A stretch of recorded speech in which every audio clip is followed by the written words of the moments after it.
स्वरूपाय विद्वोन्मत्यादिहेतवे तापत्राय नाशाय श्रीकृष्णाय वयं नमः। माल्यादीनि सुवन्दीनि माल्यात्यदीनि वे प्रभो मया हितानि दक्षिण। ओम हिरण्यगर्भा समर्थताग्रे भूतस्य जाता पतिरेकाशीत् सदाधार प्रतुन्द्याम देवं कस्मै देवाय विशाल विधेम। नारायणं नमस्कृत्यं नरं चैव नरोत्तमं देवीं सरस्वतीं व्यासं ततो जयमुदीरे। पुष्पमाला। माल्यादीनि सुवन्दीनि माल्यात्यदीनि विप्रभो मया हितानि पुष्पाणि पूज्यार्थं प्रतिगृह्यताम्।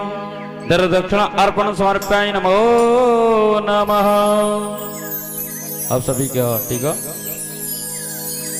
ओम स्वस्ति न इंद्र वृद्धस्रवाः स्वस्ति न भूखा विश्वेदाः स्वस्ति न तार्क्ष्यश्नेमि स्वस्ति न बृहस्पति दधातु। ओम अग्निमीळे पुरोहितं यज्ञस्य मूर्तिजं होतारं रन्धात्वं सेनापतिशनग्ने सोपायन भव सचस्वाना स्वस्ते। ओम स्वस्ति न इंद्र वृद्धस्रवाः स्वस्ति न पूषा विश्वेदा स्वस्ति न तार्क्ष्यश्नेमि स्वस्ति न बृहस्पति दधातु। ओम अग्निमीळे पुरोहितं यज्ञस्य मूर्तिजं होतारं रन्धात्वं सेनापतिशनग्ने सोपायन भव। ओम विश्वानि देव सवितर्दूर्तानि पराशव यद्भद्रं कपित्तजम्बो फलचारुभक्षणम् उमासुतं शोकविनाशकारकम् नमामि विघ्नेश्वरपादपङ्कजम्।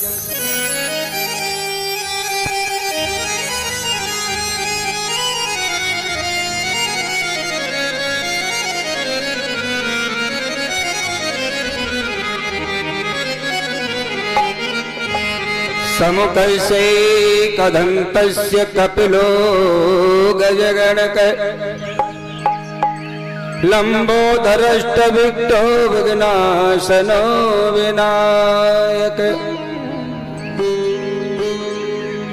धूम्रकेतु गणाध्यक्षो भालचन्द्रो गजानन द्वादशैतानि नामानि पठेक्षणयादपि।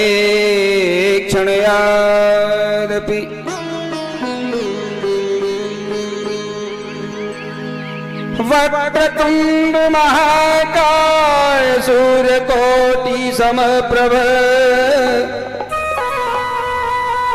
निर्विघ्नं कुरु मे देव सर्वकार्येषु सर्वदा।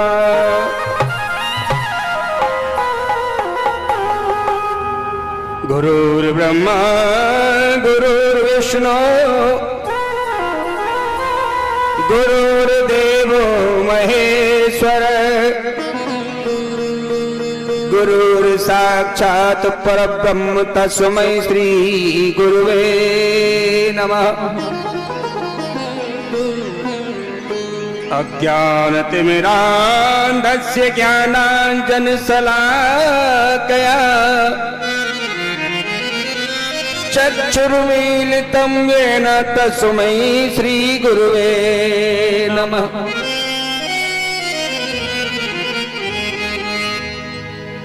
कर्पूरगौरं करुणावतारं संसारसारं भुजगेन्द्रहारम् सदा वसन्तं हृदयारविन्दे भवं भवानी सहितं नमामि।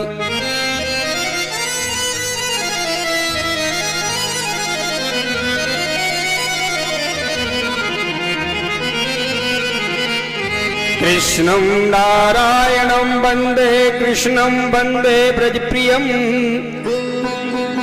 कृष्णं द्वैपायनं वन्दे कृष्णं वन्दे प्रथाशतम् वंशी विभूषित करानवनीर्दावा पीताम्बरागरुणविन्द फलाधरोष्ठा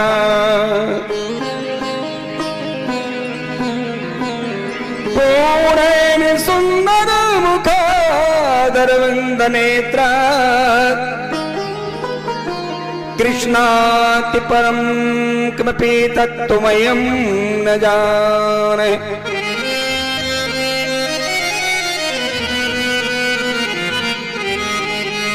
श्री सच्चिदानंद रूपाय विश्वोत्पत्त्यादिहेतवे तापत्रय विनाशाय श्री कृष्णाय वयं नमः।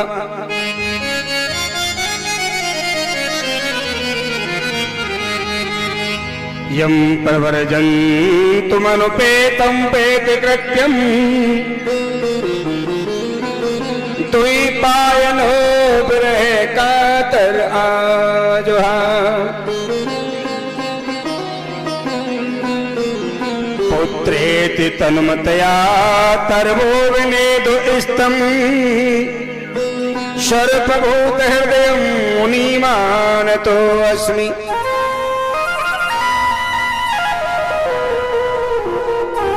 नैन से सोतमासीन भव्यवाद्य महामती कथामृतरसा स्वाद कुशले सोन को अब्रवीत अतुलित वरधाम महम सेनो बदेहम दन्वन् केसानं ज्ञान नामाग्रगण्यम्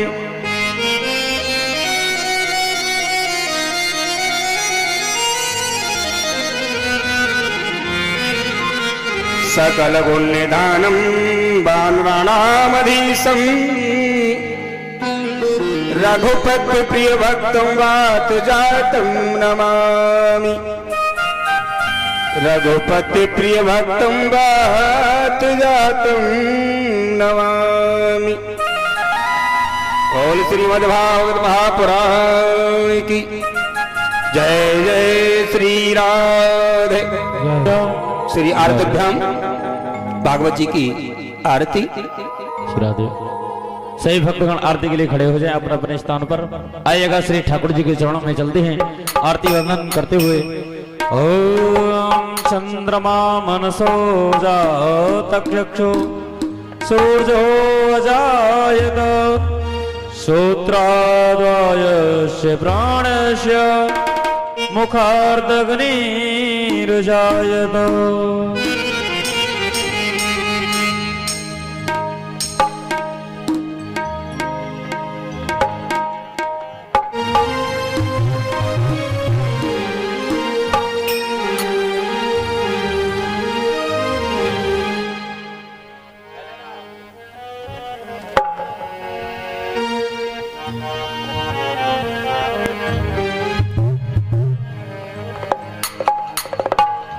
भागवत चरितामृत पीजै आरती सब मिल कर की जय। भागवत चरितामृत पीजै आरती सब मिल कर की जय। भागवत चरितामृत पीजै आरती सब मिलकर की जय। भागवत चरितामृत पीजे आरती सब मिलकर बोल के हरिनाम की जय हो।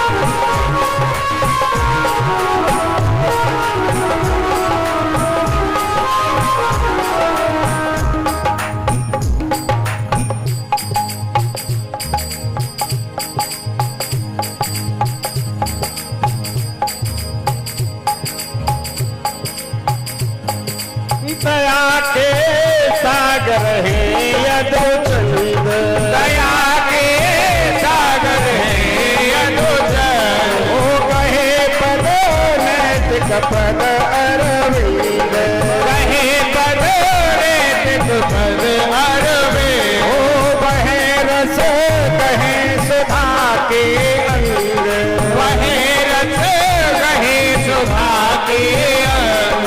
मिले पी करने तुझी जय, आरती सब मिल कर की जय। ओ भागवत चरितामृत पीरे, आरती सब मिल कर की जय। ओ भागवत चरितामृत पी जय, आरती सब मिल कर की जय। ओ भागवत चरितामृत पीरे, आरती सब मिल कर की जय। ओ प्रेम और लय से सब गाओ, ओ प्रेम और लय से सब गाओ। पार भव सागर है जाओ, ओ पार भव सागर है जाओ। परम पद रज प्रभु की पाओ, परम पद रज प्रभु की पाओ। भाव में भक्त रहे आरती सब मिल कर की जय। ओ भाव में भक्त रहे भीजे, आरती सब मिल कर की जय। भागवत चरितामृत पी जय, आरती सब मिल कर की जय। ओ भागवत चरितामृत पीजे, आरती सब मिल कर की जय। ओ हिये पे चढ़े भक्ति को रंग, दिए पे चढ़े भक्ति को रंग। ओ मिले संतन को नित सतसंग, मिले सब को नित सत्संग।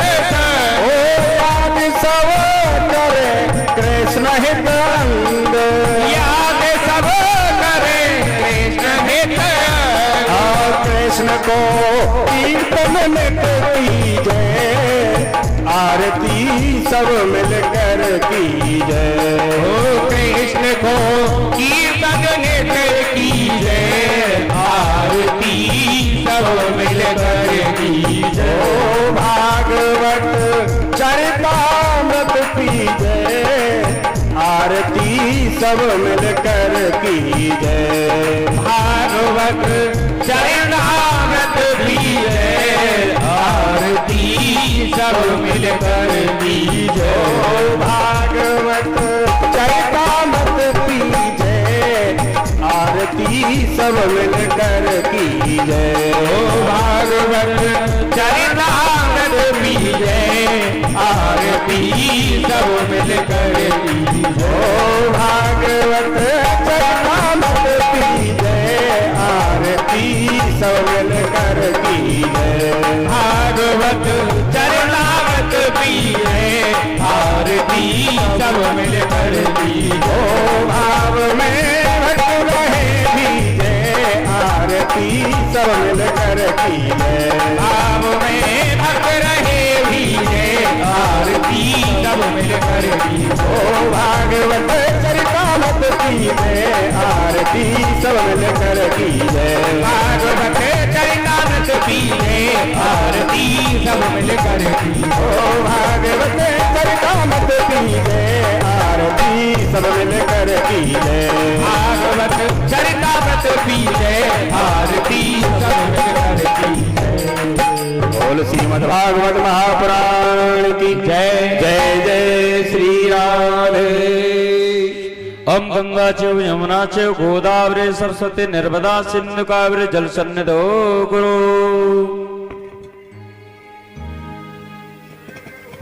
बलवान के बिहारी लाल की जय, भागवत महापुराण की जय, संत समाज की जय, सभी देवी देवताओं की जय। जय जय श्री राधे श्याम। सही भक्तगण अपना अपना सभी ग्रहण करें और ज्ञान गंगा में गोता लगाते आरती ग्रहण करेंगे, आरती लेंगे और अपना अपना स्थान ग्रहण करें। श्रीमद् भागवत जी की आरती के साथ 2 मिनट अपने श्रीमुख के द्वारा भगवान नाम संकीर्तन का उच्चारण करेंगे।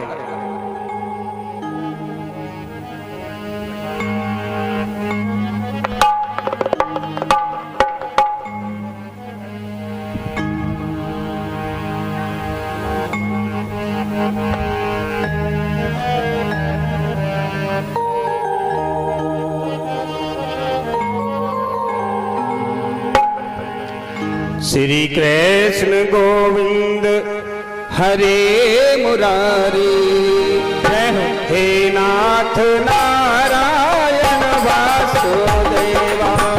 कृष्ण गोविंद हरे मुरारी, हे नाथ नारायण वासुदेवा।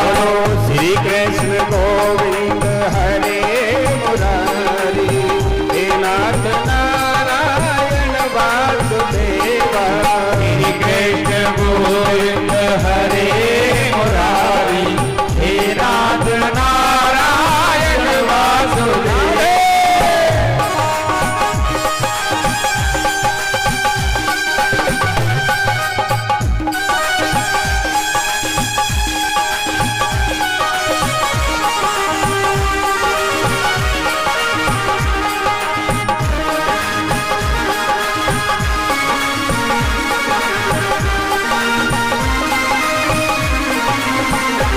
बोलो हे नाथ नारायण वासुदेवा, हे लक्ष्मी नारायण वासुदेवा। हे नाथ नारायण वासुदेवा, हे लक्ष्मी नारायण वासुदेवा। हे नाथ नारायण वासुदेवा, हे लक्ष्मी नारायण वासुदेवा। हे नाथ नारायण वासुदेवा, हे लक्ष्मी नारायण वासुदेवा। श्री कृष्ण गोविंद हरे मुरारी, हे नाथ नारायण वासुदेवा। श्री कृष्ण गोविंद हरे मुरारी, हे नाथ नारायण वासुदेवा।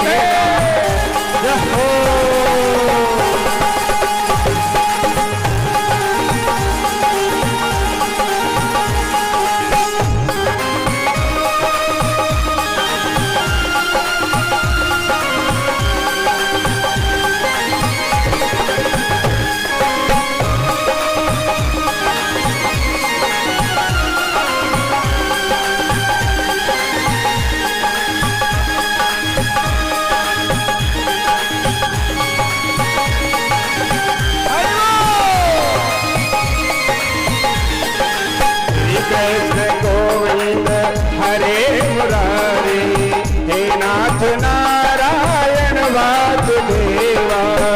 कृष्ण गोविंद हरे मुरारी, हे नाथ नारायण वासुदेवा। हे नाथ नारायण वासुदेवा, हे लक्ष्मी नारायण वासुदेवा।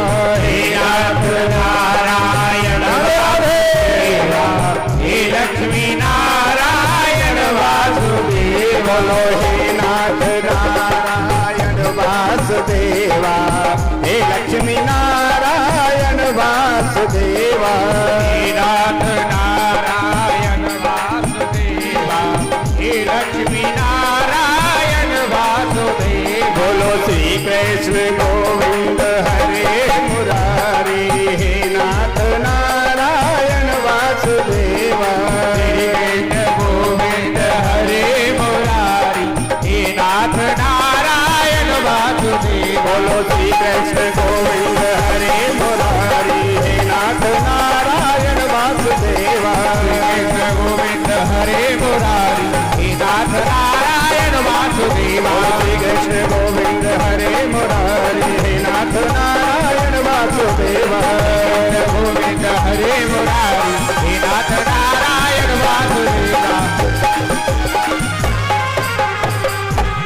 गोविंद भगवान की जय हो। जय जय श्री राधे।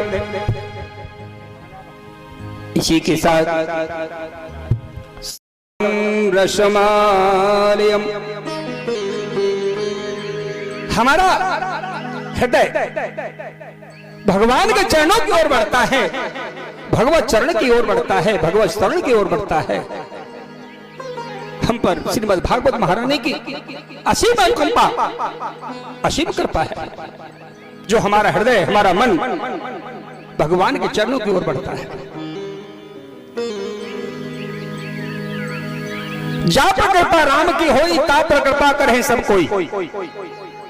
भगवान की असीम कृपा है तो सभी कृपा करने लगेंगे, मगर उनकी कृपा पाने के लिए हमको कृपा का पात्र बनना पड़ता है। जब तक हम कृपा के पात्र नहीं होंगे तो हम पर कृपा नहीं हो सकती। अगर बर्तन पवित्र है, शुद्ध है, तभी दूध डाला जाएगा, नहीं तो कोई दुर्गंध रहित वस्तु भरी जाएगी। हमें पात्र बनना है। हम पात्र कब बनेंगे? भगवान की कृपा चाहिए हमको। अगर हमें भगवान की कृपा चाहिए तो भगवान के भजन की आवश्यकता है। भजन के द्वारा हम कृपा के पात्र बन जाएंगे। अब प्रभु कृपा करो एह भांति, और सब तज भजन करो दिन राती। भगवान का भजन करेंगे तो भगवान की कृपा जरूर होगी, मगर भगवान का भजन, हरि का भजन, हरि की कृपा करना, हरि कृपा को पाना वैसे बड़ा कठिन है, और कठिन भी नहीं है। वैसे एक कहावत आती है, मन चंगा तो कटौती में गंगा, मगर बाबा तुलसीदास ने लिखा कि भजन करने से हरि कृपा के पात्र बन जाएंगे, हरि की कृपा होगी। मगर हरि की कृपा कब होती है? कि जब हम भगवान का भजन करेंगे, उसके नाम का गुणगान करेंगे, उसकी कीर्ति का गायन करेंगे, तो कृपा जरूर होगी। तो आप की बस्ती माता पर, नागेश्वर बाबा की, भोलेनाथ की, भागवत महारानी का असीम कृपा है, जो गत वर्ष की भांति इस वर्ष भी आपको श्रीमद् भागवत का रसास्वादन करने के लिए मिल रहा है। कल प्रथम सूत्र सुनाया था,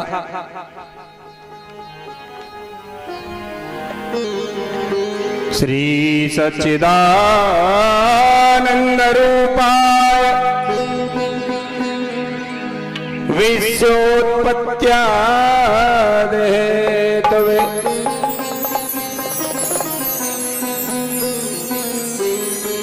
तापत्रय विनाशाय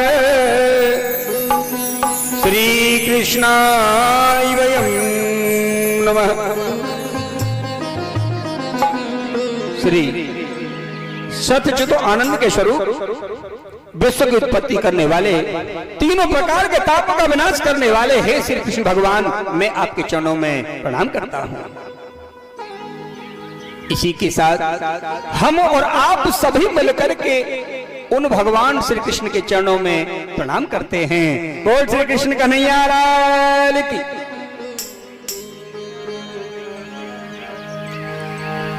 यम प्रवर्जन्तु मनुपेतं पेति कृत्यं द्वैपायनो विरह कातर आजुहा।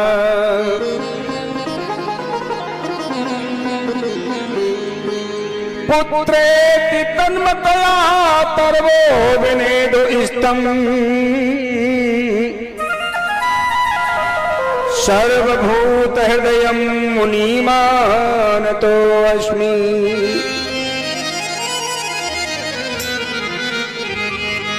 यम प्रवर्जन्तु मनुपेतं पेत कृत्यं द्वैपायनो विरह कातर आजुहाव। पुत्रेति तन्मतया पर्वो विनेदु इष्टम् सर्वभूत हृदयं मुनिमानतो अस्मि। कहते हैं सुखदेव जी महाराज, जन्म लेते ही अपने सभी कर्मों को त्याग करके अपने लाभ अर्थात ज्ञान को कंधे पर डाल करके और वन की ओर जाने लगे। उनके पिता श्री व्यास जी महाराज हे पुत्र पुकारते वो पिता पीछा करते चले जा रहे हैं, मगर जो सुखदेव महाराज जन्म लेते नाल को कंधे पर डाल करके जाने लगे। वो कौन है, वो कैसे सुखदेव बनकर के आए? वैसे श्री राधे के भाई श्री दामा और राधे के श्राप के कारण ये सुख बने। जिस समय भगवान शंकर मां पार्वती को और अमर कथा सुनाने के लिए अमर पर्वत पर, तो क्या वहां एक पीपल का वृक्ष, उस वृक्ष के अंदर एक सुख का यानी तोते का घर बना हुआ और उस पीपल के वृक्ष के अंदर जो तोते का घर बना हुआ एक सुख का अंडा रखा हुआ। सुख माने तोता, सुख का अंडा रखा हुआ। मगर कहा जाता है उधर भगवान शंकर पार्वती को उन्होंने अमर कथा सुनाई थी। क्यों? कि जो अमर कथा का रसपान करता है वो अमर हो जाता है। एक समय की बात थी कि भगवान शंकर तो भ्रमण के लिए चले गए और माता पार्वती अपने गृह कार्य में लगी हुई थी। उधर देव ऋषि नारद अपना बीड़ा बजाते हुए और चले आ रहे हैं कैलाश पर्वत की ओर।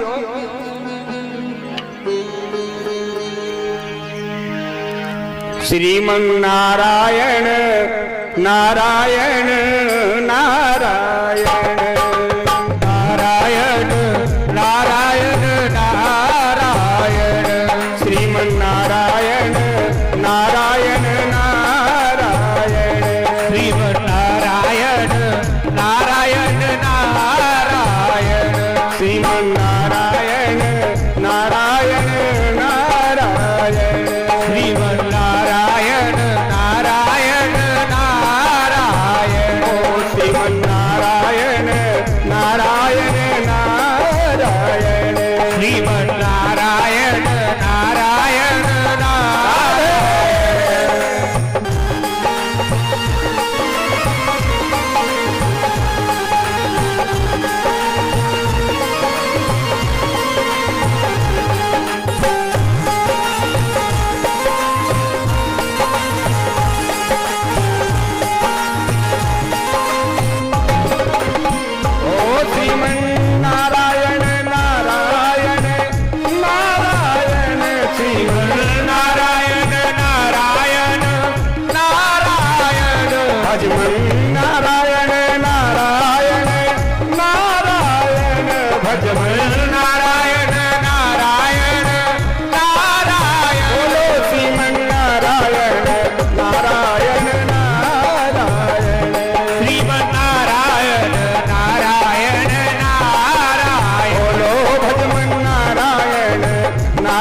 जब देव ऋषि नारद श्रीमन नारायण नारायण करते चले आए तो माता पार्वती अपने गृह काल में यानी बर्तन मल रही हैं।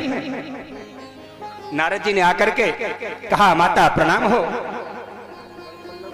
पार्वती मैया ने कहा हे देव ऋषि नारद आओ बैठो। सम्मान किया, आओ। उनको आसन दिया, बिठाया और लो महाराज जल का पान कर, आओ बैठो पियो पानी। और ये तीनों नहीं मोल बकानी। हमारे दरवाजे पर कोई भी अतिथि आता है तो हम क्या सम्मान करना है कि आओ बैठो और जल पान करो। कितना भी निर्धन गरीब होगा इस स्वागत सम्मान को तो वो भी कर सकता है, कहीं से मोल लाने की जरूरत नहीं है। आओ बैठना तो जलपान करो। नारद जी बैठ गए तो मैया फिर से अपने कार्य में लग गई। नारद जी ने कहा, मैया मैं इतनी दूर से आया हूं और तुम तो अपने कार्य में जुट गई। हाँ देवऋषि, मेरे प्रभु आ रहे होंगे, जब तक मुझे कार्य से निवृत्त होना है। कि मैया आप तो भगवान भोलेनाथ की बहुत चिंता करती हो, बहुत प्रेम करती हो उनसे। तो उन्होंने कहा, मेरे स्वामी हैं, मैं क्या प्रेम करती हूं, मगर मेरे भोलेनाथ मुझसे बहुत प्रेम करते हैं। मैया भोलेनाथ आपसे बहुत प्रेम करते हैं। कि हाँ नारद। तो मैया तो फिर तो अपने हृदय की आपको सारी कहानी, सारी बात बतलाते होंगे कि हाँ, आज तक मेरे प्रभु ने मुझसे कोई बात नहीं छुपाई। देवऋषि नारद कहने लगे, मैया अगर तुमसे कोई बात आज तक भगवान भोलेनाथ ने नहीं छुपाई है तो मैं आपसे एक बात जानना चाहता हूं। बोले क्या? कि जब आपको सब कुछ पता है तो इसीलिए मैं आपको पूछ रहा हूं कि जो भगवान शंकर के गले में माला जो पड़ी हुई है वो किसके मोतियों की माला है? पार्वती ने कहा अपने हृदय में कि ये बात मुझे आज तक कभी भगवान भोलेनाथ ने बताई ही नहीं। कार्य छोड़ दिया और जाकर के और बैठ गई। नारद जी ने अपना काम कर दिया, आग पर फूंस डाल दिया। चलो नारद जी का काम तो इधर से उधर करना है और नारद जी चले गए। अब तो भोलेनाथ आए तो पार्वती को बैठे हुए देखा। भोलेनाथ कहने लगे कि मैं नित्य आता था तो दरवाजे पर खड़ी मिलती थी, आते ही जलपान कराती थी, मगर आज तो कुछ बोली नहीं, क्या बात है? भोलेनाथ कहने लगे, पार्वती कैसे आज रुष्ट हो, क्या बात है, कैसे उदास हो? महाराज उदास क्या, तुम मुझसे प्रेम नहीं करते हो। भोलेनाथ ने कहा, पार्वती मैं आपको बहुत प्रेम करता हूं, बहुत स्नेह करता हूं, मगर मुझे एक बात बताओ, कहीं यहां नारद जी तो नहीं आए थे? नारद जी तो आए थे, कह दिया कि हाँ आए थे, कि बस उन्होंने ही आग लगा दी। कहो आप क्या जानना चाहती हो? कि महाराज मैं ये जानना चाहती हूं कि आपके गले में जो माला पड़ी हुई है वो किसके मोतियों की या किसके बीजों की माला है? आपने ये रहस्य मुझे आज तक नहीं बताया। भगवान शंकर कहने लगे, पार्वती ये किसी के मोतियों या बीजों की माला नहीं है। महाराज फिर? कि ये तुम्हारे रुंडों की माला है। ये 108 रुंडों की माला है। जब जब तुम्हारा जन्म हुआ तब तब आपको मैं ही और पति रूप में स्वीकार करना पड़ा। आप मेरी अर्धांगिनी बनी और जब तुम्हारा मरण हुआ तो मैंने तुम्हारे रुंड को जलाया नहीं, अपनी माला में डाल लिया करता था। इसीलिए तुम्हारा जन्म और मरण 108 बार हो चुका है, तो ये तुम्हारे रुंड हैं। मां पार्वती ने कहा कि महाराज 108 बार मेरा जन्म और मरण हो गया? बोले हाँ। कि तो तुम एक बार ना मरे? क्या तुम एक बार भी नहीं मरे? भगवान शंकर कहने लगे, नहीं। क्यों? कि मैं अजन्मा हूं, मैं अमर हूं। तो महाराज मैं इतनी अभागी हो गई कि आप स्वामी को मैं पाकर के, मेरे स्वामी अजन्मा है और उन्होंने अपनी अर्धांगिनी को अजन्मा नहीं किया। आप कैसे अजन्मा हो गए? भगवान भोलेनाथ कहने लगे कि मैंने अमर कथा का रसपान किया है। तो महाराज मैं आपकी अर्धांगिनी, आपकी दासी होकर के मैंने अमर कथा का रसपान आपने मुझे नहीं कराया। मैं ऐसी अभागी? क्या अमर कथा का रसपान जो करता है वो अजन्मा हो जाता है? बोले हाँ हो जाता है। तो महाराज मैं भी आपके श्रीमुख के द्वारा अमर कथा का रसपान करना चाहती हूँ। तो भगवान पार्वती को अमर पहाड़ पर लेकर के चले गए, जहां एक पीपल का वृक्ष है और उस वृक्ष के अंदर तोते का घर बना हुआ, एक सुख का अंडा रखा हुआ है। भगवान शंकर ने जाकर के अपना डमरू बजाया, जितने वहां जीव जंतु छुपे थे सभी किनारा कर गए, सभी चले गए, मगर जो सुख का अंडा रखा हुआ है वो कहीं जा नहीं सकता, कहीं उड़ नहीं सकता, वो तो स्थिर रखा हुआ था। भगवान शंकर कहने लगे, पार्वती मैं अमर कथा तुमको श्रवण कराने जा रहा हूं, मगर आपको बराबर आवाज देनी होगी, हुंकरा देना होगा। ठीक है प्रभु। और जहां तुम्हारा हुंकरा बंद हो गया मैं अपनी कथा को विराम दे दूंगा, कथा को बंद कर दूंगा। ठीक है महाराज। वहां से सभी जीव जंतु उड़ गए। क्यों? कि कोई दूसरा जीव कथा का अमर कथा का रसपान ना करे। डमरू की भय की आवाज से सभी वहां पर जीव जंतु थे वो उड़ करके चले गए। और भगवान भोलेनाथ मां पार्वती को अमर कथा सुनाते हैं।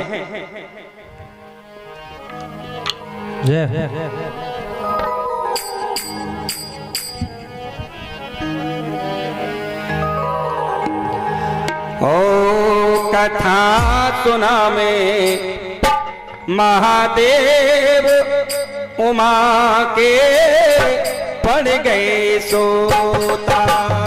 कथा सुना में महादेव उमा के पड़ गए सोता। कथा सुना में महादेव उमा के पड़ गए सोता। कथा सुना में महादेव उमा के पड़ गए सोता। पड़ गए सोता फिर क्या होता। पड़ गए सोता फिर क्या होता। कथा को सुनी गयो मेरी तोता। कथा सुना में महादेव उमा के पड़ गए सोता।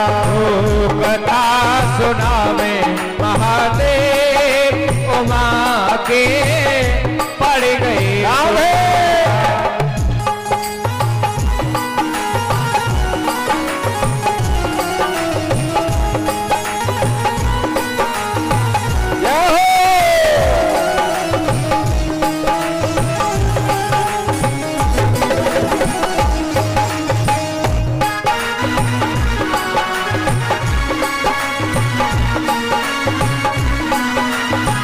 और क्या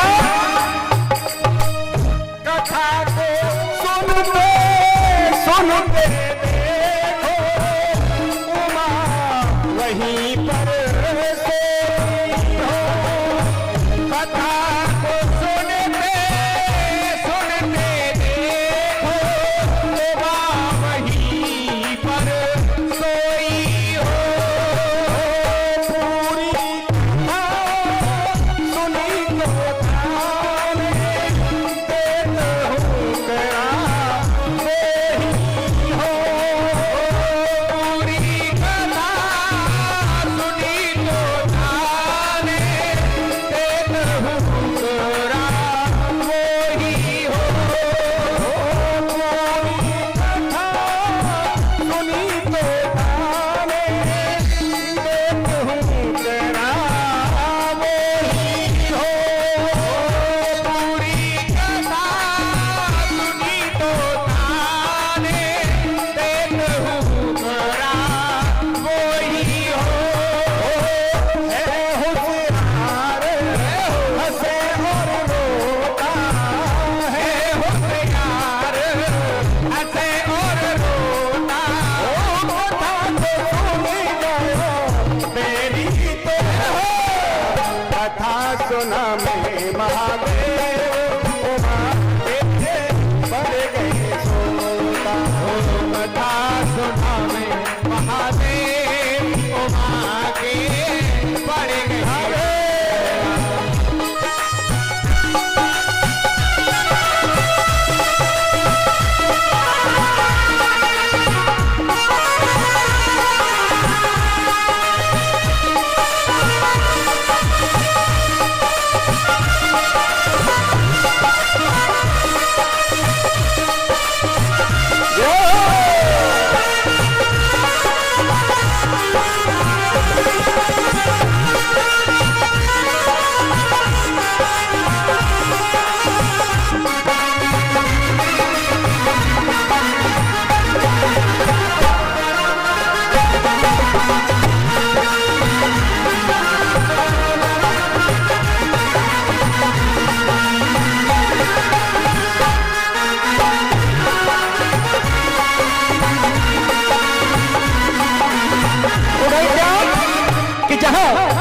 अमर कथा का शुभारंभ किया है, उस अंडे से जीव प्रकट हो गया और तोते के रूप में कथा का श्रवण कर रहा है। मां पार्वती को नींद आ गई। उस तोते ने देखा कि भगवान शंकर कथा को बंद कर देंगे, तो वही तोता उसी स्वर में आवाज हुंकारा दे रहा है। जब जयकारा लगाने लगे तो मां पार्वती की नींद हट गई। क्या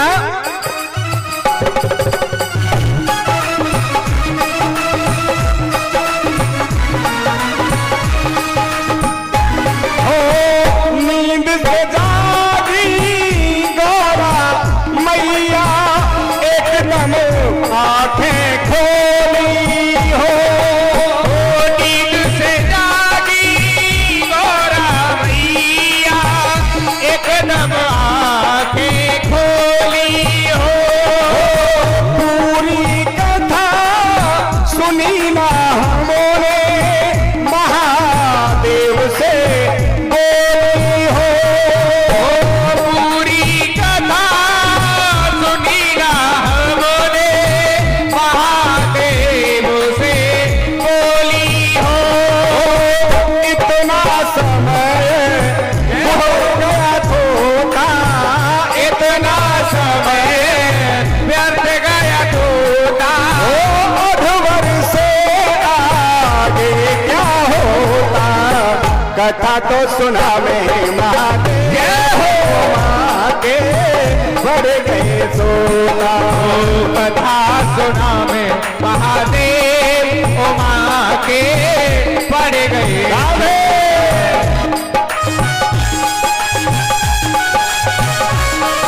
जय हो। हरि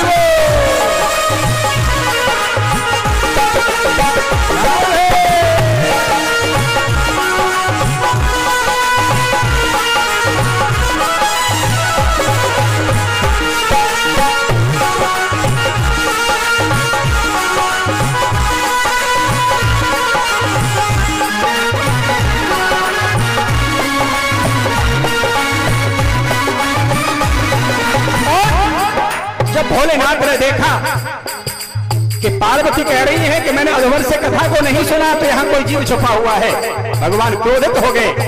जब भगवान शंकर क्रोधित हो गए, त्रिशूल हाथ में उठा लिया। क्या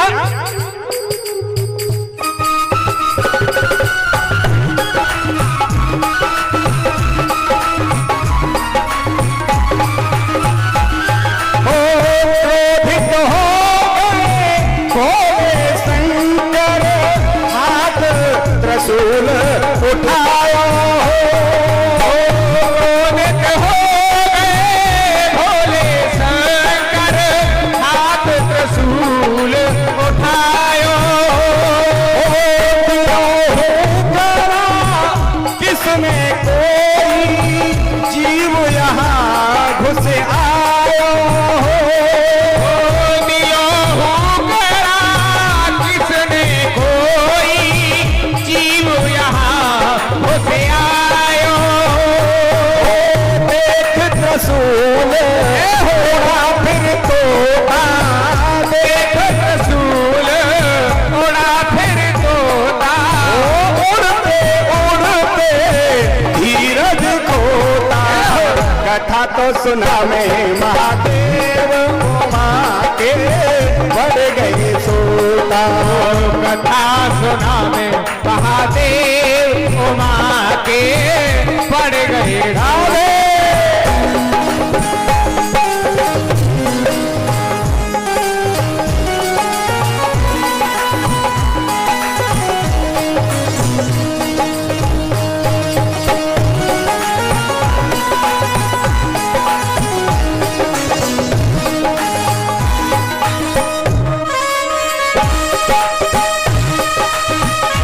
हरि बोल।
तोता उधर समाए गयो जाके तोता और गर्भ में फायर बोला कथा तो सुना में महादेव उमा के बढ़ गए सोता कथा तो सुना में महादेव उमा के बढ़ गए सोता फिर क्या होता बढ़ गए सोता फिर क्या होता कथा तो सुन गए तेरी तोता कथा सुना में महादेव उमा के बढ़ गए सोता कथा सुना में महादेव उमा के बढ़ गए सोता कथा सुना में महादेव उमा के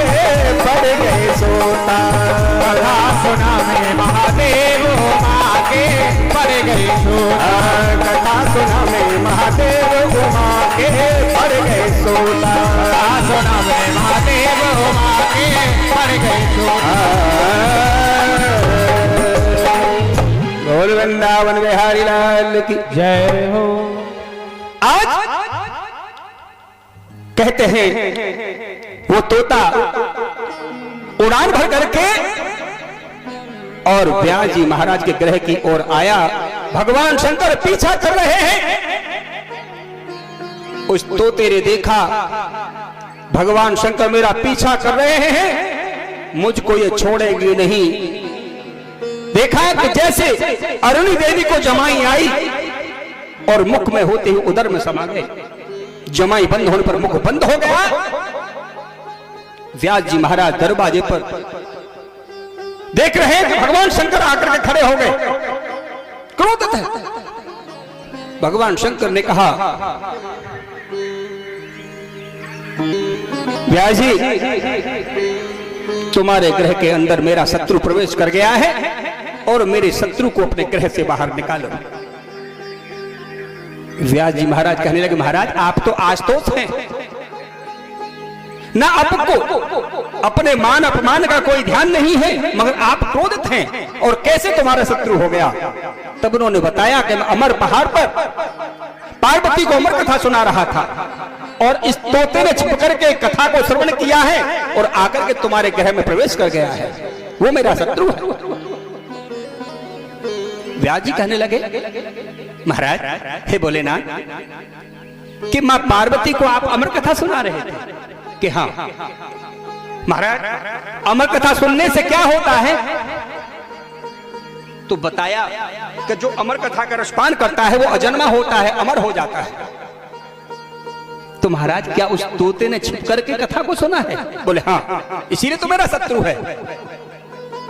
कि महाराज जब अमर कथा को सुनकर के अमर हो जाते हैं, क्या वो तोता सुनकर के अजन्मा रह गया, वो अमर नहीं हुआ होगा, वो तो खुद अजन्मा हो गया। भगवान भोलेनाथ कहने लगे सत्य है, अब तो मैं उसे मार भी नहीं सकता, वो अजन्मा हो गया, मगर अब मैं जब तक उसका दर्शन नहीं करूंगा तब तक वापस नहीं जाऊंगा। अरुणी देवी ने 16 वर्ष तक अपने उदर में उस गर्भ को रोका। सभी देवता और आकर के आग्रह कर रहे हैं कि महाराज क्योंकि उन्होंने गर्भ के अंदर वायु को भी खींच लिया, त्राह होने लगी थी। देवता मिलकर के भगवान विष्णु के पास पहुंचते कि महाराज तुम ही कुछ करो। स्वयं भगवान विष्णु को भी आना पड़ा। ब्रह्मा विष्णु महेश तीनों खड़े हैं, अन्य देवता लोग खड़े हैं, आग्रह कर रहे हैं कि महाराज गर्भ से बाहर आओ। उधर आकाशवाणी होती है कि अगर मैं इस गर्भ से बाहर पृथ्वी पर चल करके आता हूं, अवतरित होता हूं, तो मुझे माया घेर लेगी। मैं माया में लुप्त होना नहीं चाहता। देवताओं ने भगवान विष्णु से आग्रह किया महाराज अपनी माया को एकत्रित कर लो। तो भगवान विष्णु ने कहा कि ठीक है महाराज आप चल करके आओ, मैं अपनी माया को समेट लूंगा, अपनी माया को एकाग्र कर लूंगा, इकट्ठा कर लूंगा। आप तक स्पर्श नहीं होने दूंगा।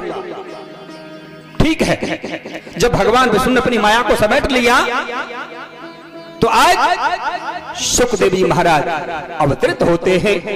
यम प्रवर्जन्तु मनोपेतम पेत कृत्यम द्वैपायनो ग्रह कातर आजुहा पुत्रे तदधर्मदया तर्वो विनेतुस्तम सर्वभूत हृदय मुनिमानतो अस्मि। श्री सुखदेव महाराज की। सुखदेव महाराज का जन्म हुआ और जन्म लेते ही अपने सभी कर्मों को त्याग करके अपने नाल को अर्थात ज्ञान को कंधे पर डाल करके और जंगल के वन की ओर जाने लगे। जब वन की ओर जा रहे हैं भगवान विष्णु कहने लगे आज मुझसे बहुत बड़ा अधर्म हो जाएगा कि अगर एक पिता के सामने से और एक पुत्र जन्म लेते ही सब कुछ त्याग करके जा रहा है, मुझे पाप लग जाएगा। इसीलिए भगवान विष्णु ने अपनी माया को छोड़ दिया है। अपनी माया को छोड़ दिया क्योंकि उस समय ना किसी का कोई पुत्र था, ना पिता था, ना माता थी, कुछ भी नहीं था, क्योंकि किसी से माया का स्पर्श नहीं था। अपना मेरा को अपना तेरा कुछ नहीं था। जब भगवान ने माया को छोड़ दिया, जैसे माया का एक दूसरे से स्पर्श हुआ, अब तो व्यास जी ने देखा कि मेरा पुत्र, क्या देखा, मेरा पुत्र अब तक कुछ भी नहीं था। अपने उस पुत्र को देख करके वस्त्र धारण नहीं किए थे। क्या आप बच्चे अवस्था में स्नान करती रही और मैं तो वृद्ध हूं, अब मेरे अंदर कोई कामना नहीं, कोई विषय नहीं है और आप मुझे देख करके वस्त्रों को धारण कर रही है।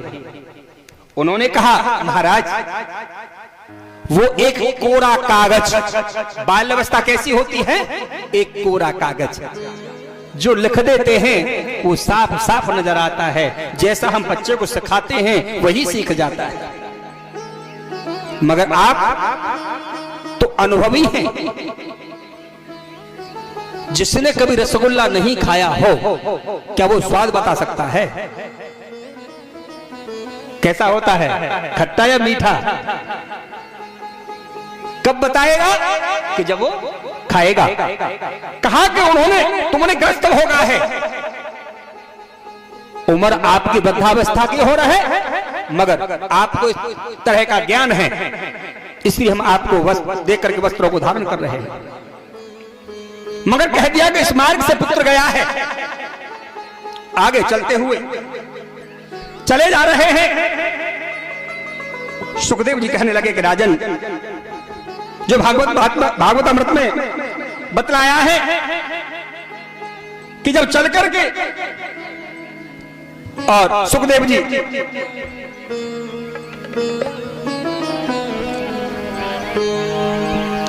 नैम से सूतमासीन भव्य पाद्य महामत कथामृत रसास्वाद कुशले सोन को अब्रवीत।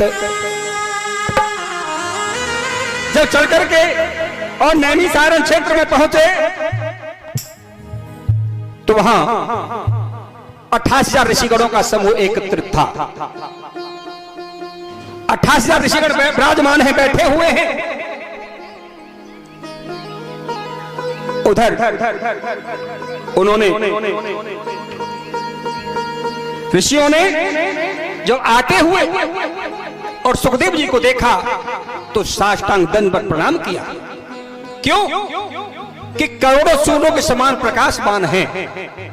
इतना तेज था जो करोड़ों के सूर्यों के समान थे, जो 16 वर्ष तक उदर में रहे। सभी ने साष्टांग प्रणाम किया और कहा कि महाराज आप करोड़ों सूर्यों के समान प्रकाशमान हो और हमें ऐसा लग रहा है कि आप ही हमारे जीवन कल्याण का एक साधन आए हैं बन करके। महाराज हम आपसे ये प्रार्थना करते हैं, आग्रह करते हैं कि हमें आप कोई मुक्ति का साधन बतलाओ। जब देवता लोग मुक्ति का साधन जानने लगे तो सुखदेव जी कहने लगे पिबतम भागवतम पिबतम भागवतम रसमालयम। जीवन कल्याण के लिए, जीवन मुक्ति के लिए एक बड़ा सुगम साधन मैं आपको बतलाता हूं कि आप श्रीमद् भागवत कथा का रसपान करो। श्रीमद् भागवत कथा का रसपान करो। महाराज, जो आपने बताया कि पिबतम भागवतम रसमालयम, भागवत क्या चीज है आप भी जानेंगे। भागवत किसे कहते हैं? जो आप जिस कथा का श्रवण कर रहे हैं वो कथा किसे कहते हैं? भागवत के अंदर 4 शब्द हैं। कितने हैं? 4। पहला शब्द कौन सा है भागवत में? पहला शब्द कौन सा है? भय शब्द है। पहला शब्द भा, और जीवन कल्याण का पहला शब्द है, पहली सीढ़ी है क्या? भक्ति। भय से भागवत और भय से भक्ति। भक्ति नहीं होगी तो क्या उद्धार हो सकता है? जो भागवत का पहला शब्द है भा, वो कल्याण कारक है। भा भक्ति। दूसरा है गय, दूसरा है गा, वो क्या है? वो है ज्ञान। पहला भक्ति, दूसरा ज्ञान। कि जब हम भक्ति करेंगे तो हमको ज्ञान का अंकुर उपजाएगा, ज्ञान हो जाएगा। उधर तीसरा शब्द क्या है? वै। भक्ति होगी तो ज्ञान होगा, और जब ज्ञान होगा तो वैराग्य हो जाएगा। वैसे वैराग्य, भक्ति, ज्ञान। क्योंकि ज्ञान किस बात का है? जीवन में, संसार में कुछ नहीं है, ज्ञान हो जाएगा। कुछ भी नहीं है, मिथ्या है, झूठा है, झूठा झमेला है। इससे तो वैराग्य धारण कर लेना चाहिए, तो वैराग्य धारण कर लेगा। चौथा शब्द है ता। भक्ति होगी तो ज्ञान होगा, ज्ञान होगा तो वैराग्य जरूर होगा, और जहां वैराग्य होगा तो वहां चौथे शब्द की जरूरत पड़ेगी। बगैर तपस्या के वैरागी कैसा? तैसे क्या है? तपस्या। तपस्या से ही तो अपने पाप की अग्नि को, अगर पाप की उन पापों को अपनी तपस्या की अग्नि में जलाएगा, उन पापों को भस्म करेगा तपस्या की अग्नि के द्वारा। तपस्या की अग्नि बहुत तीव्र होती है। तो भक्ति, ज्ञान, वैराग्य और तपस्या, इन चारों को मिला करके भागवत ग्रंथ बना है। मगर आप क्या चीज सुन रहे हो यहां पर? कथा। कथा क्या है? था, थे और थी। किसके लिए कहा जाता है? पर्यायवाची आपने पढ़े हैं, था, थे और थी। जो बीत गया है, जो बीत गया है, कौन थे, कौन थी या कौन था, हम आपको सुना क्या रहे हैं? जो भगवान का चरित्र जो बीत चुका है, जो उन्होंने अपनी लीला दिखाई थी, था, थी, थे, बीते हुए समय का बखान करना, जो वर्णन हम आपको सुना रहे हैं। जो भगवान ने अपने कृत लीलाएं, रास लीलाएं, महालीलाएं दिखाई थी, हम उनका बखान आपके सामने आपको सुना रहे हैं। ये सुखदेव जी कहने लगे, देवता लोगों, आप ये जानते हो क्या मणि और कांच की समता बराबर हो सकती है? मणि और कांच की समता कभी बराबर नहीं हो सकती। इस अमृत के कलश के बदले आप भगवान को खरीदने वाले, तुम भगवान के भक्त नहीं हो, तुम अभक्त हो। इसीलिए उन्हें अभक्त जान करके भागवतामृत नहीं पिलाया। ब्रह्मा जी को आश्चर्य हो गया। क्यों? कि इतना बड़ा ग्रंथ है जो अमृत के बदले भी सुखदेव जी ने नहीं रसपान कराया देवताओं को। तो ब्रह्मा जी ने एक तराजू ली और तराजू लेकर के एक तराजू के पल्ले में भागवत ग्रंथ को रख लिया और एक पल्ले में अन्याय मुक्त साधन, ये साधन एक तरफ को रख लिया और जितने भी साधन हैं वो सब एक तरफ को रख लिए और तोलने लगे। जब तोलने लगे, नवन नवन सब ही कहें और नवनन जाने को,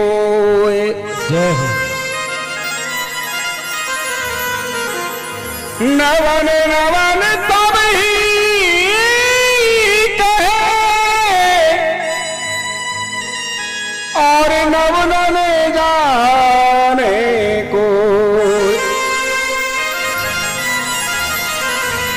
तोल तराजू देखिए नवे सो बढ़ती हो। जब आप तराजू लेकर के अपने यहां कोई वस्तु तोलते हैं तो भारी कौन सा होता है? जो नमता है, जो झुकता है, जो पल्ला नीचे को जाता है वही तो उसमें से और निकाल लेते कभी ज्यादा है। इसीलिए जो नमता है, जो झुकता है वही भारी कहलाता है, वही भारी होता है। जो उन्होंने परस्पर तराजू लेकर के भागवत ग्रंथ को तोला तो सभी साधन ऊपर को टंग गए, हल्के रह गए और भागवत ग्रंथ का जो पल्ला था वो पृथ्वी से उठा ही नहीं, इतना भारी था। भगवान से क्या कि हम किसी वस्तु को तोल सकते हैं? कभी नहीं तोल सकते हैं। ब्रह्मा जी का मोह दूर हो गया, जो आसर ब्रह्मा जी को था वो दूर हो गया। जरूर इसके श्रवण मात्र से और कल्याण हो जाएगा। अब तो स्वयं आज 28,000 ऋषिगण भागवत अमृत का रसपान कर रहे हैं और भगवान का गुणगान कर रहे हैं। बोलो जय सिया राम, जय जय सिया राम, जय जय सिया राम, जय जय सिया राम, जय जय सिया राम, जय जय सिया राम, जय जय सिया राम, जय जय सिया। बोलो जय जय सिया राम, जय जय सिया राम, जय जय सिया राम, जय जय सिया राम, जय जय सिया राम, जय जय सिया राम, जय जय सिया राम, जय राधे।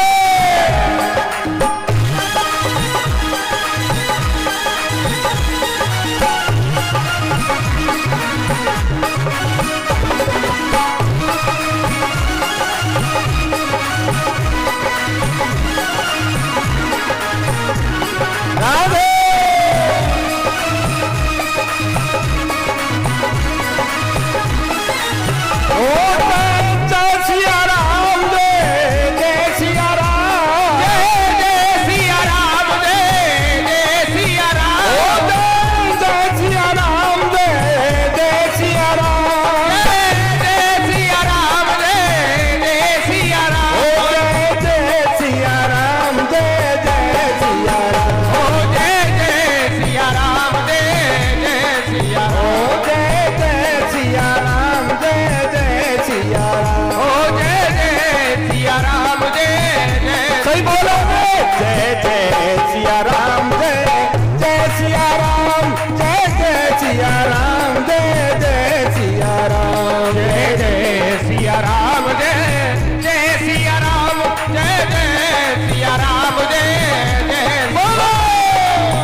बोलो जय सिया राम, जय जय सिया राम, जय जय सिया राम, जय जय सिया राम, जय जय सिया राम, जय जय सिया राम, जय जय सिया राम, जय जय राम है।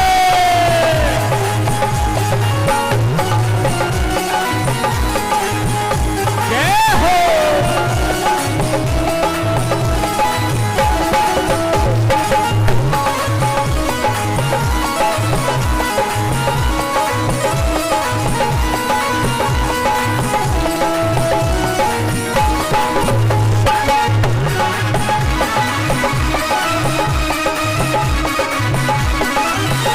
और क्या बन भक्त विभीषण शरण पड़ा, पर प्यार किया परमेश्वर से, पर प्यार किया परमेश्वर से, और प्यार किया परमेश्वर से, और प्यार किया परमेश्वर से। इसीलिए लंका में उसकी कुटी सुरक्षित रह गई। क्यों? बोलो जय सिया राम, जय जय सिया राम, जय जय सिया राम, जय जय सिया राम, जय जय सिया राम, जय जय सिया राम, जय जय सिया राम। हरि बोल।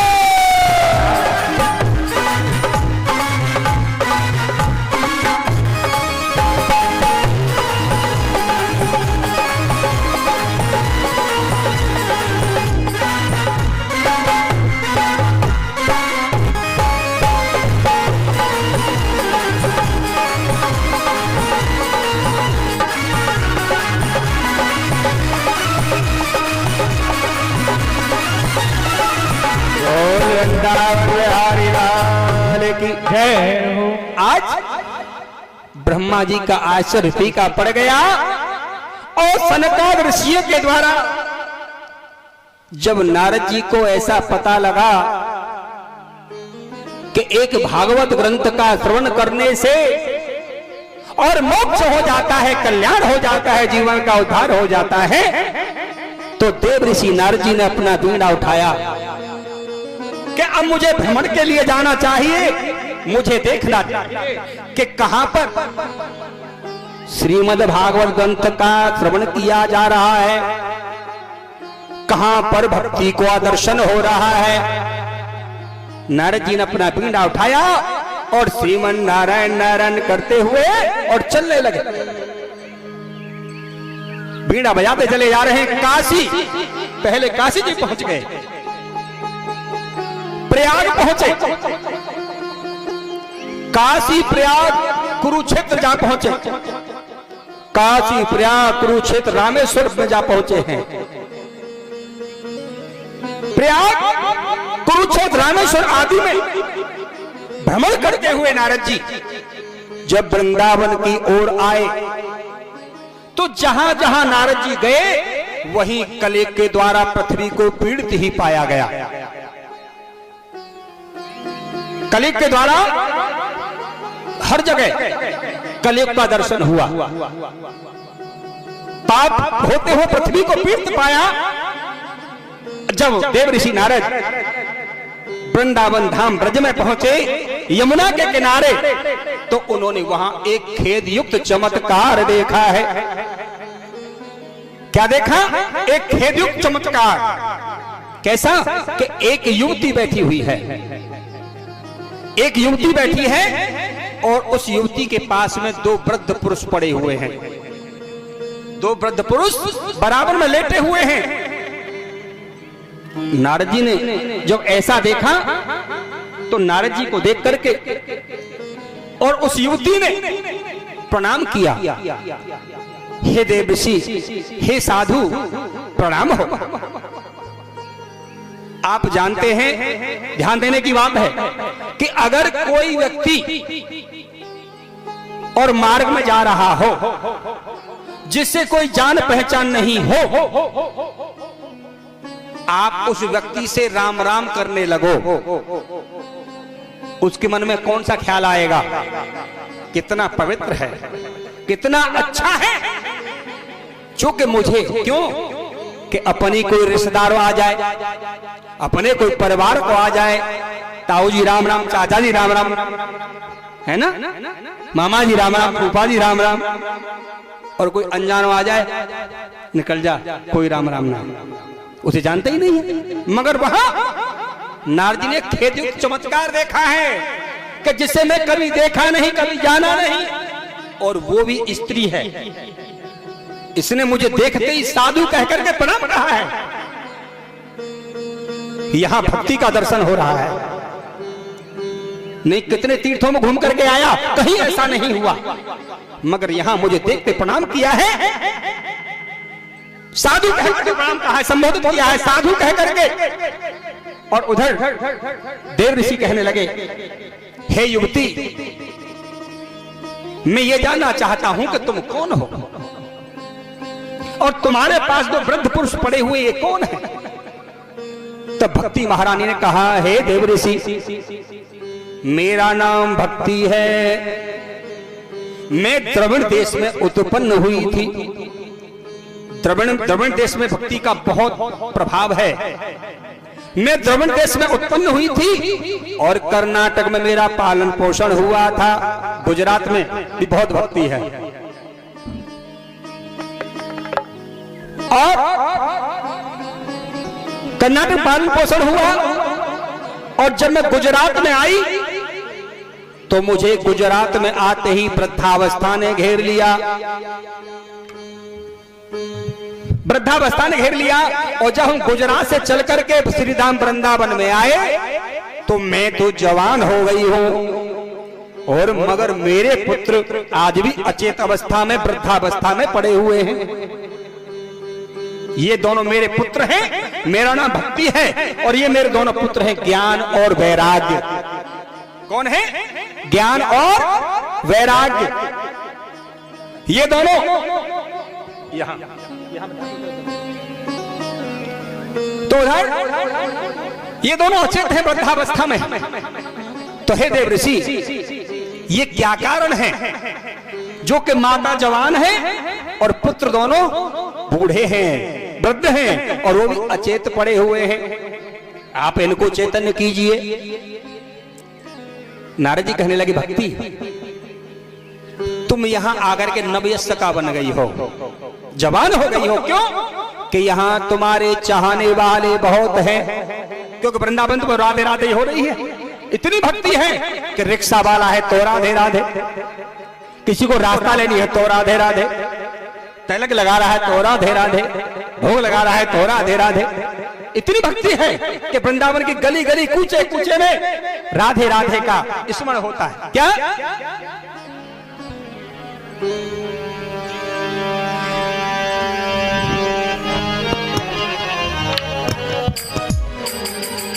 कि वृंदावन के वृक्ष को जय हो, और मरमुन जाने को, और डाल डाल और पात पे श्री राधे राधे। गली गली में कूचे कूचे में राधे राधे राधे राधे राधे राधे राधे भक्ति। इसीलिए तुम यहां आकर के जवान हो गई हो। तुम्हारे चाहने वाले बहुत हैं, मगर कोई ज्ञान वैराग्य को नहीं चाहता। हम ज्ञान का करेंगे क्या? हमें तो भक्ति चाहिए। माथे पर चंदन पुता हुआ है, राधे राधे रखी हुई है, और हाथ में खरताल लेकर के राधे राधे राधे राधे। ज्ञान वैराग्य को कोई नहीं पूछ रहा है, इसलिए वृद्धा पड़े हैं, वृद्ध हैं, अचेत पड़े हैं, इनको कोई पूछने वाला ही नहीं। हे साधु, मुझे आपकी ये कृपा की आवश्यकता है कि मेरे पुत्र ज्ञान वैराग्य ये अचेत हैं, दोनों को चैतन्य करो। तो उधर भक्ति महारानी, अरे तुम तो धन्य हो ब्रजभूमि वृंदावन में। वृंदावन किसे कहते हैं? वृंदावन वृंद कहते हैं मित्रों के लिए, और वन एक समूह है। मित्रता कब होती है? कि जब एक दूसरे में प्रेम होता है। तो वृंदावन में प्रेम बहुत ज्यादा है, वृंदावन में अधिक प्रेम है। प्रेम भूमि वृंदावन। दूसरा वृंदा नाम की नारी जो तुलसी बन गई है। तुलसी के बहुत वृक्ष हैं, वृंदावन यानी तुलसी का वन, वो भी वृंदावन कहते हैं। और नारद जी कहने लगे, भक्ति आप तो धन्य हो गई यमुना जी के किनारे, और मेरा भी हृदय यही कहता है कि मैं भी इस प्रेम भूमि वृंदावन में ही रहूं। मुझे बहुत सुंदर लगता है, बहुत अच्छा लग रहा है।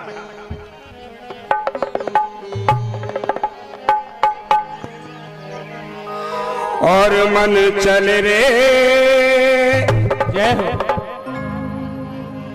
मन चल रे वृंदावन धाम, राधे राधे गाएंगे। मन चल रे वृंदावन धाम, राधे राधे गाएंगे। ओ मन चल रे वृंदावन धाम, राधे राधे गाएंगे। ओ मन चल रे वृंदावन धाम, राधे राधे गाएंगे। राधे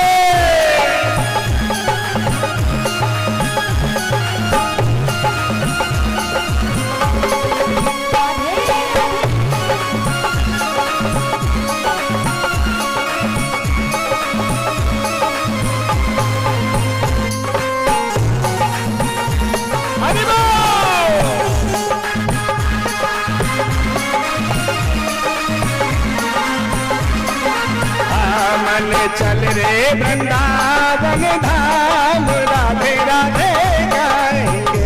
मन चल रे वृंदावन धाम, राधे राधे गाएंगे। बोलो राधे राधे गाएंगे, समा गाएंगे। ओ राधे राधे गाएंगे, श्यामा श्यामा गाएंगे। राधे राधे गाएंगे, श्यामा श्यामा गाएंगे। राधे राधे गाएंगे, श्यामा श्यामा गाएंगे।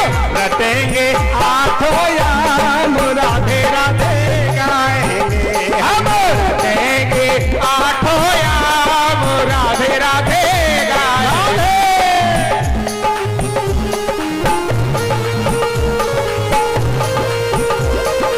हरि बोल।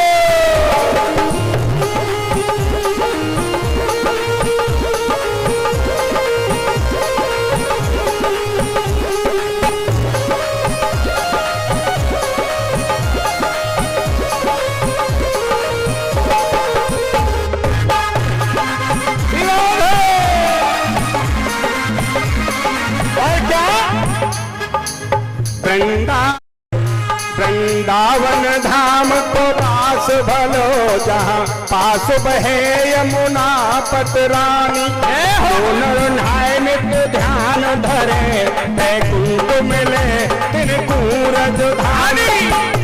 हो चारों वेद बखान करे, और संत मुनि इनके मन मानी। यमुना यम तूतन तारत है, भव तारत है श्री राधिका रानी। इसीलिए यमुना बहत है, यमुना बहत है, यमुना बहत है, यमुना बहत है। वृंदावन में यमुना बहत है, वृंदावन में यमुना बहत है। हम नहाएंगे सुबह और शाम, राधे राधे गाएंगे। हम नहाएंगे सुबह और शाम, राधे राधे गाएंगे। हरि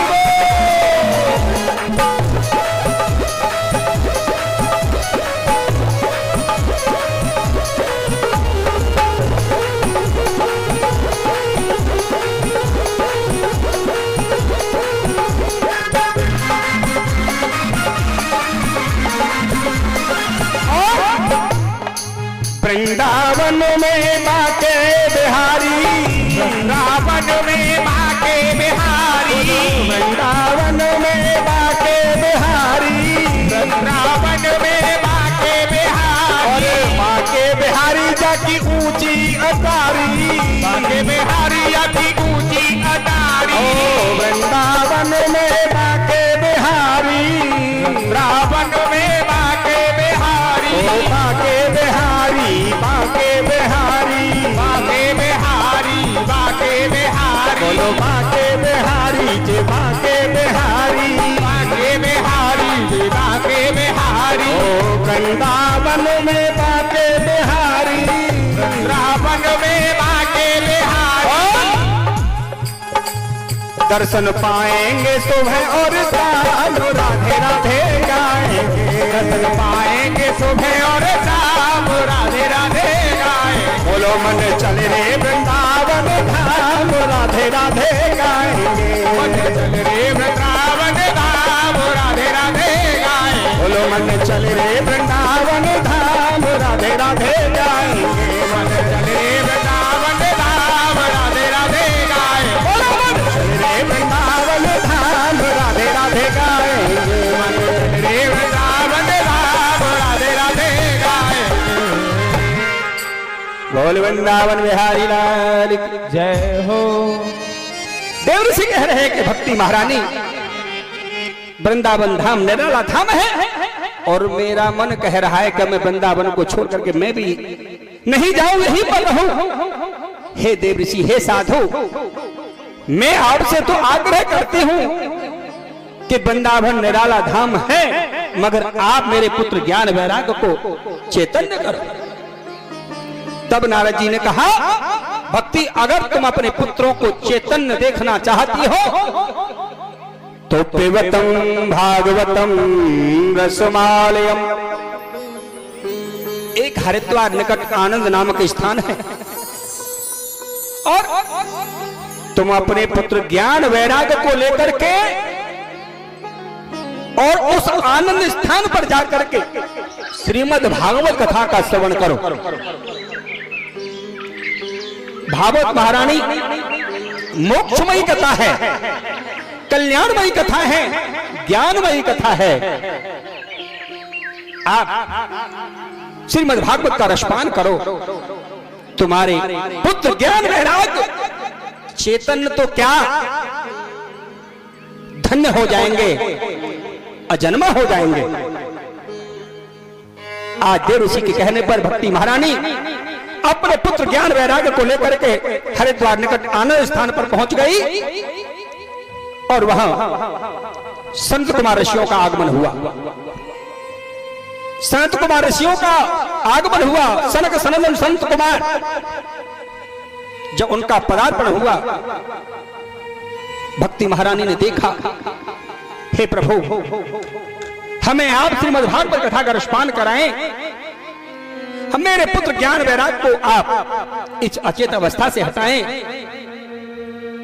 हमारा कल्याण हो। संत कुमार ऋषियों के द्वारा और आज श्रीमद् भागवत ग्रंथ का शुभारंभ किया गया। श्रीमद् भागवत कथा का शुभारंभ किया गया।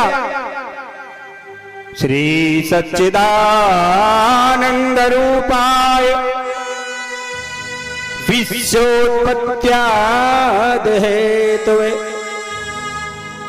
तापत्रय विनाशाय श्री कृष्णाय वयं नमः। श्रीमद् भागवत कथा का शुभारंभ किया।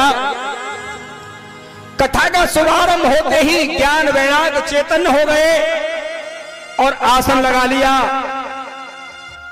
आज माता और दोनों पुत्र श्रीमद् भागवत का रसपान कर रहे हैं, एकाग्रचित्त होकर के। जब कथा का रसास्वादन किया, आनंदित होकर के, एकाग्रचित्त होकर के श्रीमद् भागवत का श्रवण किया, तो भागवत कथा के श्रवण मात्र से ज्ञान वैराग्य को जो अचेत अवस्था थी वो दूर हो गई, वो चेतन हो गए। आज कल्याण हो गया है। भक्ति महारानी कहने लगी, पिबतम भागवतम रसमालयम, जो श्रीमद् भागवत कथा का रसपान करेगा कल्याण हो जाएगा, उद्धार हो जाएगा, जीवन धन्य हो जाएगा। आज भक्ति महारानी बड़ी धन्य हो गई। उधर नारद जी ने देखा कि भगवान के गुणगान में, भगवान के नाम में, भगवान की कथाओं में भगवान की लीलाओं बड़ी शक्ति है। अब तो वर्णन करते हैं आगे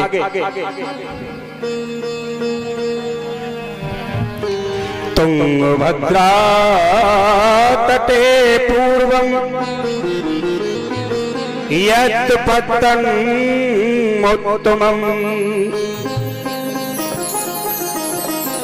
यत्र वर्णा स्वधर्मेण सत्य तत्कर्म तत्परा। कहते हैं तुंगभद्रा तटे पूर्वम यत्र पतन्मुत्तमम् यत्र वर्णा स्वधर्मेण सत्य तत्कर्म तत्परा। तुंगभद्रा तट के किनारे एक पवित्र ब्राह्मण जिनका नाम है आत्मदेव और रहते बड़े पवित्र हैं। उनकी जो अर्धांगिनी है उसका नाम था धुंधली। तो कथा 3 प्रकार से दैविक, भौतिक और आध्यात्मिक। दैविक देवी देवताओं की, भौतिक राजा रानी की, अध्यात्म एक संत विषय होता है। कथा कहीं दूर नहीं है, ये कथा हमारे जीवन पर ही आधारित, हमारे शरीर पर आधारित है। तुंगभद्रा तट ये क्या है? ये तुंगभद्रा तट है, ये शरीर। तुंगभद्रा तट ये शरीर है। इसमें पवित्र ब्राह्मण रहते हैं। वो कौन है? वो है जीव आत्मा। इस शरीर में कौन रहता है? जीव आत्मा। बड़ा पवित्र जीव होता है। जीव निर्मल जब आता है, जन्म लेता है, कितना पवित्र होता है। पवित्र है तभी तो शरीर को लेकर के आता है, और जब पाप से भारी हो जाता है तो वहीं छोड़ जाता है। पवित्र ब्राह्मण वो कौन है? वो जीव आत्मा। और धुंधली कौन है? धुंधली है अभेद बुद्धि। पवित्र जीव था, शरीर धारण किया, मगर अभेद बुद्धि के द्वारा उसका पतन हो गया। अभेद बुद्धि से वो अपना पतन कर लेता है और सद्बुद्धि के द्वारा सद्मार्ग ढूंढ लेता है। धुंधली है अभेद बुद्धि। उधर बड़े पवित्र हैं, कोई संतान नहीं है। एक दिन आत्मदेव ब्राह्मण ने देखा कि मेरे कोई संतान नहीं, मैं संतानहीन हूं। तो आज उनको ऐसा विचार आया कि जब मैं घर से निकलता हूं तो मुझे कुछ ऐसा लगता है कि संसारी लोग देख करके मुझे देखते अपनी भौं चढ़ाते होंगे। क्यों? कि इसके कोई संतान नहीं है। कहते ना, अरे यार भैया हमारे सामने आज सगुन बिगड़ गया, निर्वंशिया सामने आ गया। तो मैं तो निर्वंशी हूं, मेरे कोई संतान नहीं, मुझे पड़ा इस चीज का भान हो रहा है, मैं क्या करूं? भगवान का ध्यान किया। ध्यान करते हुए आज आत्मदेव ब्राह्मण और वन की ओर निकल पड़े। जब वन की ओर निकल पड़े तो जाकर के उन्होंने मार्ग में क्या देखा कि एक ऋषि तपस्या कर रहे हैं। एक ऋषि तपस्या कर रहे हैं जिनका नाम है संपातक ऋषि। क्या नाम है? संपातक ऋषि तपस्या कर रहे हैं। तो उन्होंने उनके लिए साष्टांग प्रणाम किया। जब ऋषि के नेत्र खुले तो उठाया, अरे बेटा तथास्तु, तुम क्या मांगने आए हो और तुम्हें क्या चाहिए? तो कहा कि महाराज मैं संतानहीन हूं, मेरे कोई पुत्र नहीं है और मुझे एक पुत्र चाहिए। संपात ऋषि ने एक फल लिया और वो फल लेकर के आत्मदेव के ब्राह्मण के हाथ में दे दिया कि लो इस फल को ले जाओ और जाकर के अपनी गृहिणी को इस प्रसाद को ग्रहण कराना, शीघ्र ही पुत्र होगा। फल प्रसादी को लेकर के आत्मदेव बड़े प्रसन्न हुए, लेकर के आए और आकर के अपनी पत्नी धुंधली को दे दिया कि लो, ये भगवान की प्रसादी है, संत प्रसादी है। क्यों? संतों का भी दर्शन सुगमता से नहीं होता है, संत रूप भगवान का होता है। सुंदरकांड में बाबा तुलसीदास ने स्पष्ट कह दिया है, क्या? अब मोए भरोस हनुमंता, अब मोए भरोस हनुमंता, भरोस हनुमंता, अब मोए भरोस हनुमंता, बिन हरि कृपा मिले नहीं संता। ओ अब मोहे भरोस हनुमंता, बिन हरि कृपा मिलहि नहीं संता। सुंदरकांड में बाबा तुलसीदास ने कह दिया है कि अब मोह भरोस हनुमंता और बिन हरि कृपा मिले ही नहीं। संतों का भी दर्शन जब तक नहीं होता है कि जब तक हरि की कृपा नहीं होती है, बगैर उनकी कृपा के संतों का भी आगमन नहीं होता है। और जिस नगर में संत नहीं होते हैं, संतों का पदार्पण नहीं होता है, वो क्या है? वो बड़े अभागी होते हैं। वो नगर शमशान के समान हो जाता है। कभी संत का, भक्त का, ब्राह्मण का, गौ का अपमान, कभी निरादर, कर्कशा वाणी कभी नहीं बोलनी चाहिए। पता नहीं, आप जानते हैं कि तुलसिया संसार में जय हो और सबसे मिलियो धाय, और ना जाने कि सुबह सुबह जी नारायण मिल जाए। जय हो। पता नहीं है किस रूप में, किस वेश में उनका हमको दर्श स्पर्श हो जाए। इसीलिए कभी हमें कर्कशा वाणी का उपयोग नहीं करना चाहिए। मगर संत प्रसादी ला करके धुंधली को दे दी कि लो, इसका प्राशन करना, शीघ्र ही पुत्र हो जाएगा। धुंधली अभेद बुद्धि है। ठीक है, मैं इस फल का ग्रहण कर लूंगी। आंख दे फल को दे करके चले गए। उसने देखा कि मैं इस फल को ग्रहण नहीं करूंगी। क्यों? कि जाको प्रभु दारुण दुख दही, ताकि मत पहले हर ले। जब कल्याण नहीं होना है तो बुद्धि का हरण हो जाता है। तो वो अभेद बुद्धि है। उसने कहा मुझे इसका सेवन नहीं करना है, क्योंकि अगर मैंने इस फल को खाया तो मुझे गर्भ धारण करना पड़ेगा, खाना पीना भी छूट जाएगा, खाना पीना भी छूट जाएगा, और 9 महीने मुझे कष्ट झेलना पड़ेगा। और जब प्रसव अवस्था आएगी तो बड़ा हजारों बिच्छू काटने की पीड़ा सहन करनी पड़ेगी। मुझे ऐसे पुत्र की कोई जरूरत नहीं है। अभेद बुद्धि थी। ऐसा विचार किया और विचार करने लगी कि जब मेरी प्रसव अवस्था आएगी तो मैं तो 4 पाई में गिर जाऊंगी, और मेरी दौरानी जेठानी आएंगी, पार पड़ोसन आएंगी, मुझे तो कुछ भान नहीं होगा, मेरे धन को लूट लूट करके ले जाएंगी। मुझे ऐसे धन की कोई जरूरत नहीं, मुझे ऐसे पुत्र की कोई जरूरत ही नहीं है। उधर वो फल ले जाकर के चुक 8 बजे ब्राह्मण थे,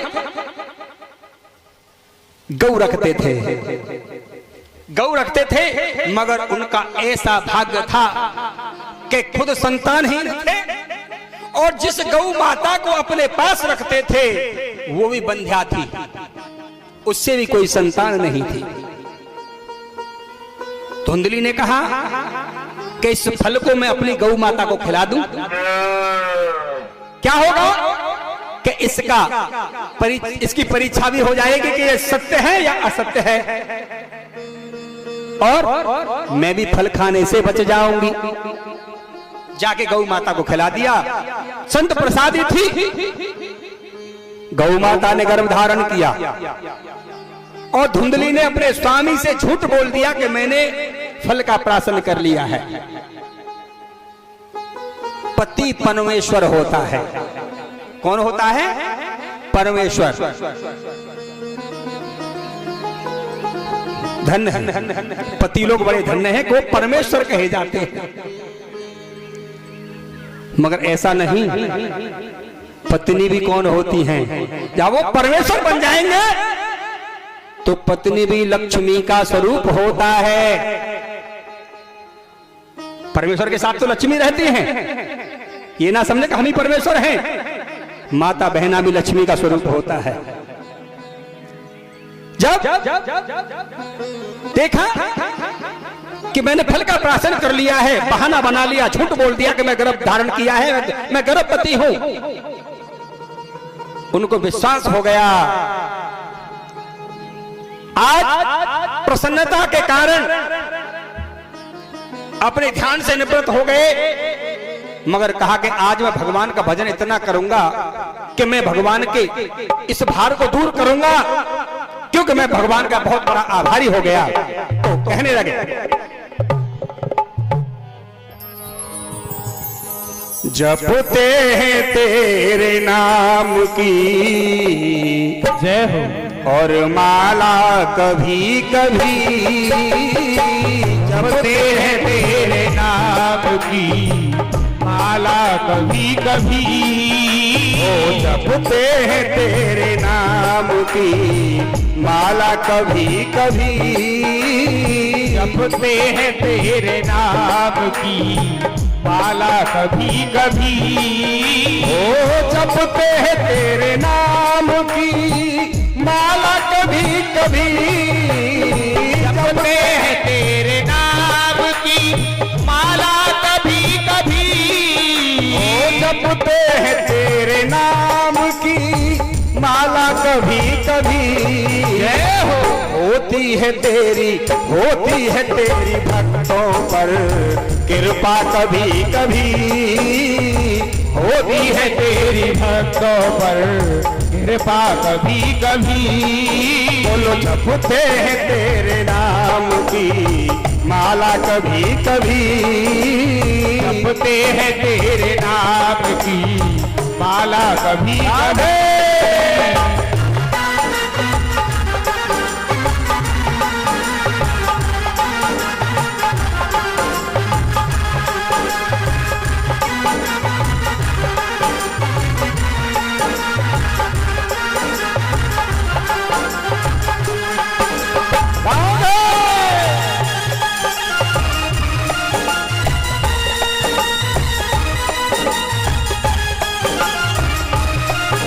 और क्या कहा प्रभु? ओ